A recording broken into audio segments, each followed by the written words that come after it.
Hello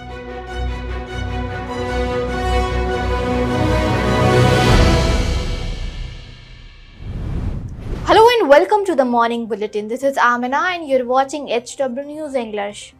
Now it's time to dive into the top stories of the morning. Flights at London's Heathrow Airport have resumed after an 18-hour shutdown. The airport was shut after a fire knocked out the power supply of the airport for the day. Tens of thousands of passengers were stranded and also a travel turmoil worldwide. The airport said its team worked tirelessly to reopen it. There was a huge fire at a nearby substation on the night of Thursday. After resuming the operations, the first plane landed last evening. The airport hopes to be in full operation from today. The Donald Trump administration has announced that it will revoke legal protection for 530,000 migrants. The US will now potentially set them up for deportation in about a month.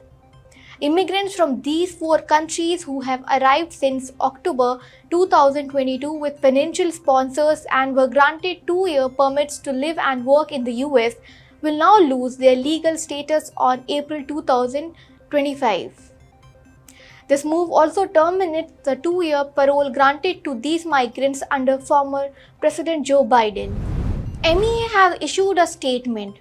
It said that Indian students in the US should comply with American laws. This comes following the detention of a student at Georgetown University and a self-deportation of another student to Canada. Badr Khan Suri from Georgetown University was detained on Monday night by the Department of Homeland Security on charges of actively spreading Hamas propaganda. As of now, a US federal judge has blocked Suri's deportation from the US. Center in Parliament has said that India is aware of China establishing 2 new counties, part of which fall in Ladakh. India has registered a protest through diplomatic channels.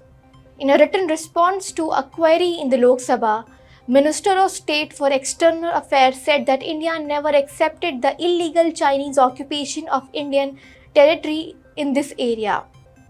The center also said that it continues to keep a constant watch on all developments on the country's security and is taking all the necessary measures to safeguard its sovereignty and territorial integrity.